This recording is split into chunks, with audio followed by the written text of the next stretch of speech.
or state of flow. And we think, because we've seen this in a few different kinds of tasks now, that when a state of flow truly is possible, that this prefrontal deactivation takes place. And so we're seeing here that rapping is in a way an amalgam of solo jazz improvisation and solo trading fours with two musicians, in that it involves both language areas and interesting prefrontal cortex changes. Now, I wanted to see, and this is going to take 2 minutes here, whether or not there was any corollary in other art forms. So this is very new pilot data. We actually took caricature artists that were drawing caricatures of individuals, because one of the very well-known caricature artists told me that when he's doing caricature, he feels like a jazz musician, because he's riffing on a known theme. So I said, really? Come on down. And so we had him do this kind of task where we built this video. This video is not nearly as exciting as the rapping, because they're just drawing. And so this is an example of what they were told to do. Either draw the face as a likeness or as a caricature. A likeness or as a caricature. Caricature, caricature. And what do we see? Okay. We see that when an artist switches, at least in this few subjects we've looked at so far, when an artist switches from memorized to caricature drawing, we get this, again, intense deactivation of certain prefrontal cortical regions that may in fact reflect a certain suspension of inhibitory mechanisms that monitor output or make sure that you're too correct. And maybe you need that to be creative. And so in summary here, I would say that creativity is a unique combination of ordinary neural processes. Things going up, things going down, but in a combination of ways that maybe were not quite anticipated. And we have the methods now to really do some pretty interesting experiments. They're far from perfect, and I hope one day I'll never use fMRI again, because there'll be something much better. But for now, it's a pretty useful tool. And I do think that musical improvisation is a good model, certainly not the only one, but a pretty good model to study creativity. And it's kind of giving us a window into this mysterious process that will always remain mysterious, but yet we should be able to learn more about it than we did know beforehand. And so we think we're trying to start to kind of mold this idea of a neural signature for creativity. Now, there are a lot of questions that I'm interested in, and hopefully some of you guys will be studying these and answering them for me and for the rest of the world. But I think that there's a whole question of how the brain acquires creative ability. Are you born with it, or do you acquire it? What happens when the brain is learning to be creative? What is the role of emotion in creativity? What is the role of creative genius? If we could understand the neurobiology of creative genius, we'd really be onto something. Now, this also begs the question, because I've only showed you experts, which really shows you that we're looking at outliers, not really averages. And so there's a big difference here. I think it's kind of a scientific question of whether we should look at the mean or we should look at the outliers. And in art, we don't really want to hear everyone's average performances. We don't. We want to hear the spectacular things that are extraordinary. And that's true in art in general. And so I think there's a point to be made here scientifically that maybe we're going to gain something by looking at statistical outliers here. And so lastly, and this is a project that we're working on now that involves mushrooms. So the hallucinogens that's in mushrooms, it's called psilocybin, and we have it at Hopkins in safe doses. And we're going to be administering it to people as they do musical experiments if the university will let us. And maybe what we'll be getting at is that there are, in fact, simple, safe pharmacologic measures that enhance creativity. And maybe one day, maybe 50 years from now or maybe less, a creativity pill won't be really any different than your morning cup of coffee that you take to try to get started on your day's work. And so that's where we are. And so I really want to, first of all, thank you for your time. We're going to listen to this again. I want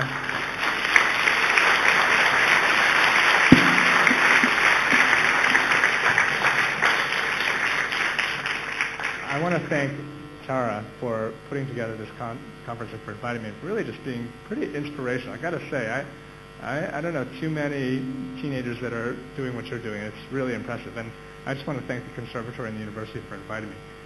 I want to play a little Miles Davis for you now that you've heard all this brain and jazz. And maybe next time you listen to some jazz, you'll think about it a little differently.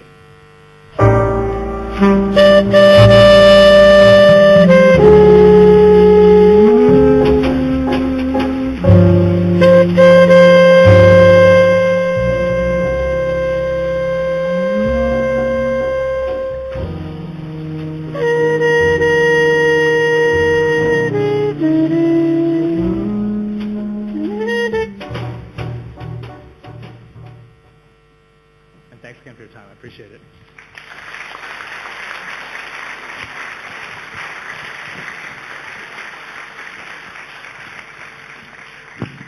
Thank you, Professor Charles Lam. Now, for those of you who might have questions in relation to the presentation that you've just seen, could I ask you to hold that till the question and answer session at the end of this session? Thank you. Okay, let's trigger on through here. Basically, what I want to do today is take the ideas of one musicologist who's been exploring issues to do with cognitive science and apply those ideas mainly to one set of pieces from a person who lived approximately 125 years earlier, and to see if we can get any correlations that happen across that time period. Let me just see how this works for a start. I wanted to start, as we saw before, that one sort of likes to link into autobiographical references in order to trigger a sense of flow. I want to just give a little bit of background of my own reason for being interested in this topic.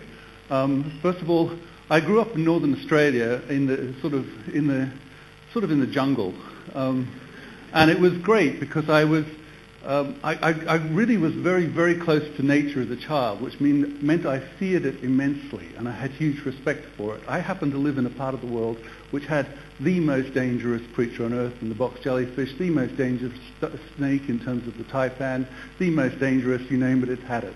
It even had plants that could give you major poison. So when I first went to the United Kingdom later on, I had to adjust to this idea that nature was beautiful, because in my life, nature was a killer. And I actually think this is absolutely fundamental for part of this talk today, so I did think it's really important to share that with you. The second thing I suppose you need to know is that I play the piano, I run a conservatory, I reflect on different things at different times, and I have to try and make all of these things connect up. In the contemporary world, that makes me too much of a generalist for the specialists, while being sort of too specialized to be able to make all the connections I want to make. So you end up sort of trying to find ways of working your way through life and making sense of it. Today I'm mainly going to be talking about the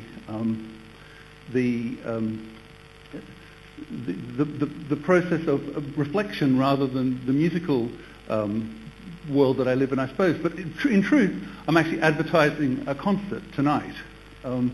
And one of the things that's been going on for the last 30 years in my life is that I have worked a lot as a musician with other musicians, and I've learnt a lot from students. And this process coming to this afternoon's talk has been actually a really stimulating one for me. And I'm very grateful to Tara and to Shiyu for coming up with a very simple concept that they wanted to look at the relationship between emotion and music from a cognitive perspective. As it happens, these are things that I find quite interesting and have been exploring in a sort of, as I say, ad hoc and tangential way for a number of years. And I decided very early on that I'll be giving you no pictures of brains because I wish I might have studied brains, but actually I didn't at the time make that choice. So I was almost the opposite of Charles in that I was choosing between medicine and music, and I chose music. And it wasn't because I thought I was good. Just to be clear, it was because I was so fascinated by it. I mean, I came from northern Australia in the jungle. You make no living from music. Just be really clear. It never occurred to me you went to university to work out how to make a living. You went to university because you were curious about a subject. And I still have to work out why I made that choice. It may not have been the right one, but no, I was the other way around. But it was from a position of some naivety.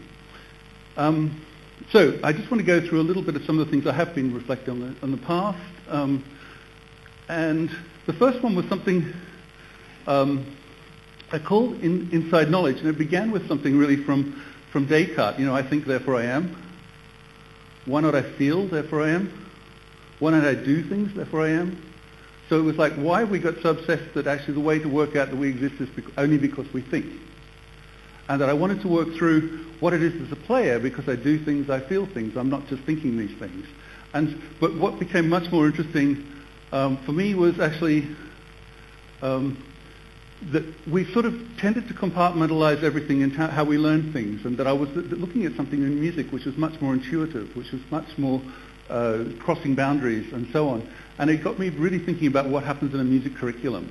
I mean, music curriculums tend to have lots of little boxes, and you as the musician are meant to be able to put all the boxes together to create your own car. It's a really weird way of thinking about how to process something which is incredibly organic and deep-rooted. There's also a tendency, I think, in musical studies that as it says there, that the substance is prioritized over the essence. So the thinking is prioritized over the doing. And I think this is going to come up over and over again in what I'm wanting to say today, but I see music as a metaphor for existence. I mean, so if music studies have tended to be more about thinking than doing, there is a risk in the 20th century that much knowledge-based activity has been more about thinking than doing. We got obsessed with the brain in the 20th century. I think that's really interesting, but the brain is linked to a whole pile of things. And maybe the way also to connect to the brain is to be exploring the link back to nature. Remember, nature's really scary. So, I learned a lot from students. I learned from Tara and Shiyu today to start talking about emotion and music. Back in 1992 with Inside Knowledge, I set a really simple test to my graduate students, which was that they had to demonstrate a phrase to me without words. They all cheated. You can see it here. There's words all over the place. But they were told no words were allowed. One particular student, though, I thought did something extremely beautiful about an arching phrase. Remember, the topic today is blossoming sighs. So it sort of opens up and it closes off. And I think if you were trying to describe what you saw there, there's a lot of intuitive gestures that are coming out that have got nothing, that would take many, many words to define themselves. And this began to get me thinking about what's the relationship, again, rather as Charles before, the relationship between words and something that maybe transcends words or gets the brain working slightly, gets the mind working slightly differently. It got me into the world of cognitive linguistics. And at first it got me into the world of cognitive linguistics because I realized that what was going on when people talk about music is that they tended to use more informal language rather than formal language. And you can see here that it also got me through, with Lakoff and Johnson, it got me into the whole world of metaphor, of embodied knowledge, of multiple intelligence theories, and so on. And of course, this began to make a lot of sense to me, but I'd never studied it in any of my studies in music school. There I studied history and theory. So it was actually, which is more relevant to me as a former, that I understand some of these things, or that I understand history and theory? So what are we aiming to do today? Very quickly, I want to look at what I see as some key cognitive processes in music in terms of what are really four discrete areas: creation, performance, communication, and reception. Well, they're not really discrete, but I'm trying to compartmentalize them to those four boxes to see what they are. I want to do something else which I think could be more profound, which is I want to try and work with you to influence how you listen to music. And I want to suggest that that how you think about music can also act as a way for how you work with many human activities. And it's all about the perspective you bring to your actions. From you, I need a few things. I need trust. This isn't going to be wasting of time. I need committed involvement. I need focus. And I need curiosity. Now, if you look at the cognitive dimensions involved in just those four basic concepts, you can see that they're really quite profound already. But let's bring those into the room and see what we can do with them. I'm going to be talking about David Huron, he's the one on this side, and Brahms, he's the one on that side. They could get confused, which is one of the things I think is really interesting about this talk. The second thing is that he writes about sweet anticipation, he writes about come soon. It's sort of the same thing, really, aren't they? So I thought that was quite interesting. But I better give you a bit more information about them than that. Basically, that a lot of why you link into music, he suggests, is because we're geared to anticipate. We actually don't really like surprises in terms at least of our first reaction. We might, at a more conscious level, adapt our initial subconscious negative reaction to the surprise and find that actually it was quite nice. If you throw, as David Huron, for example, explains, if you throw a surprise birthday party, the person's actually shocked when you go, "Hi, surprise!" But then they say, "Oh, this is really nice." So there's two sort of dimensions to this. So this idea about anticipation, I think, is really important. It's an adaptive mechanism under Huron's sort of ideas as he portrays it in relation to music. And it comes from us needing to survive. So we look to anticipate